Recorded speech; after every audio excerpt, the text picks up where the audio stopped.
August 16th, 1944, near Moulins, central France.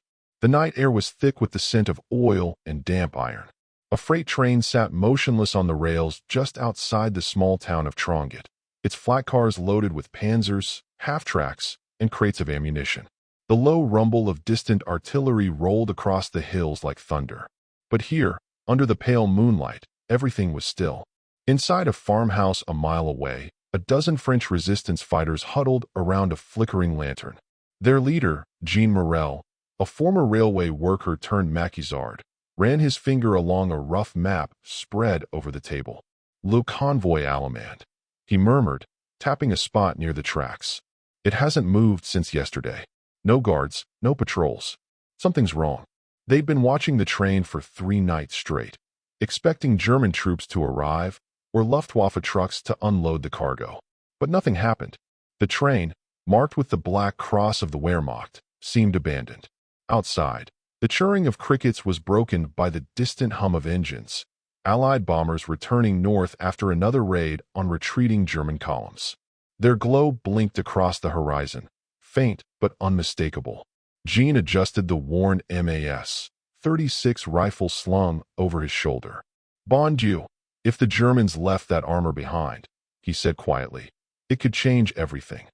He sent 2 scouts, Pierre and Lucy, to creep closer at dawn.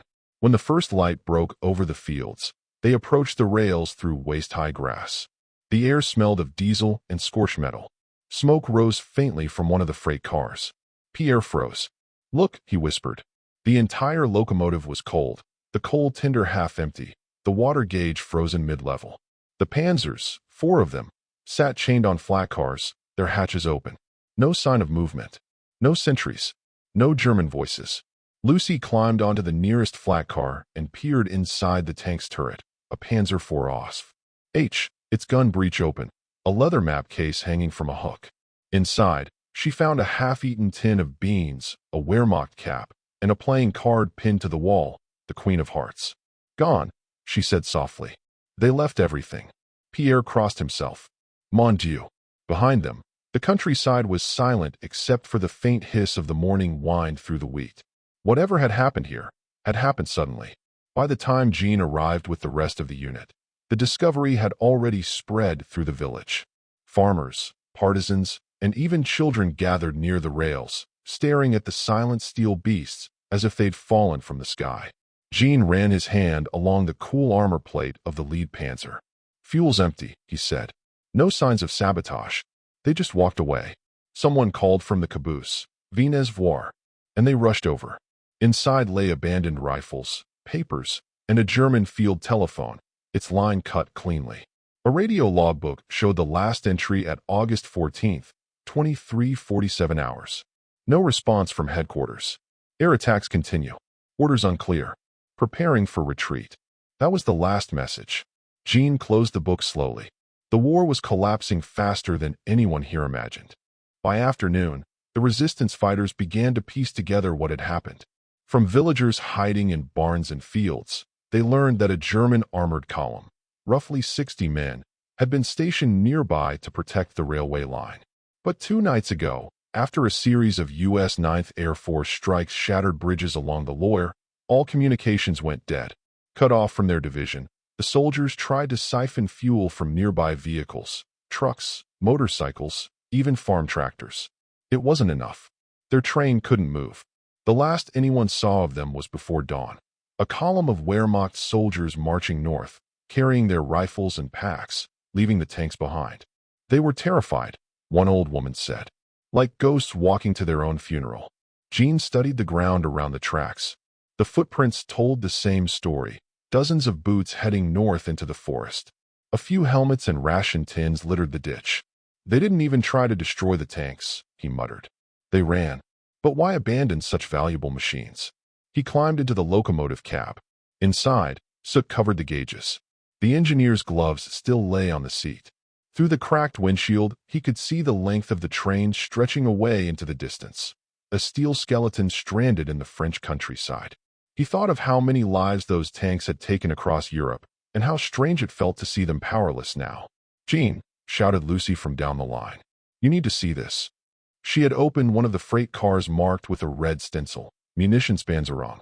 Inside were crates of 75mm shells, machine gun belts, and boxes of spare parts. Enough ammunition to supply a battalion. Pierre whistled softly. If the Americans get here, they'll have a field day. Jean shook his head. No, we will use it. That night, under a full moon, the Resistance began unloading the train. Villagers brought carts, oxen, and wagons. They pried open the tank hatches and found working radios, maps, even spare uniforms. The engines were dry, but the batteries still sparked when tested.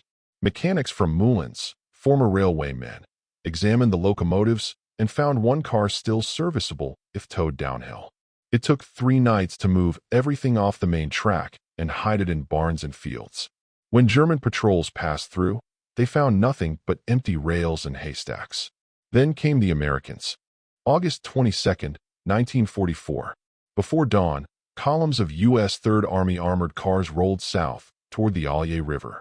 The Resistance had already prepared the way, sabotaging bridges, clearing obstacles, and marking safe routes through minefields. Jean's group met them halfway, waving tricolor flags stitched from tablecloths. Major James Colton, commander of the lead reconnaissance unit, couldn't believe his eyes when he saw what the French had brought. Parked in a meadow were 2 of the captured Panzers, repainted hastily with white crosses scratched out and FFI, Forces Françaises de l'Honneur, scrawled across the turrets in chalk. You're telling me you found these? Colton asked, laughing incredulously. Jean nodded. The Germans left them for us. Now we return the favor. Colton grinned. Well, let's put them to use. By midday, the Resistance and American troops advanced together toward Bourbon-l'Archambault, a town still held by a pocket of German infantry. Jean and his men rode inside the Panzer IVs, the same machines that had once hunted them, their tracks clattering over cobblestones. Locals cheered as they passed, waving flags and throwing flowers. When they reached the outskirts, gunfire erupted from a German machine gun nest near the church tower. The Resistance tanks returned fire. One shell punched straight through a wall, scattering bricks and smoke. Within minutes, the Germans surrendered. The tricolor rose over the town square. For the villagers, it was the first time they had seen their own people driving German tanks. For Jean, it felt like justice carved in steel. That night, around the fire, they celebrated. Lucy poured wine into tin cups, and Pierre strummed a broken guitar. The captured Panzer stood nearby, its gun barrel pointed skyward, the chalk letters still visible, liberate. Jean looked at the stars and thought about the train, the empty cars, the missing crew, the silent tracks disappearing into the dark. Somewhere north, those German soldiers were still running, not knowing their machines had turned against them. War had a strange sense of irony. In the years that followed, villagers still spoke of the train phantom, the ghost train that appeared one night and vanished the next, leaving behind the tools of liberation. After the war, railway workers cleared the overgrown line. They found rusted chains, burned sleepers, and the faint outline of tank tracks pressed into the soil. The locomotive itself was dragged to a depot and left to decay. Its serial number, BR 501753, can still be found etched into archives in Paris. Historians would later confirm the story, cut off by Allied bombings during Operation Dragoon. A detachment of the 11th Panzer Division had abandoned its supply train near Moulins on August 14th, retreating north toward Dijon. None of its crew were ever recovered. Some may have been captured, others likely melted into the chaos of retreat. But for the French resistance of Tronguet, that train became a symbol, not just of German defeat, but of their own defiance. Out of fear and flight, they forged victory.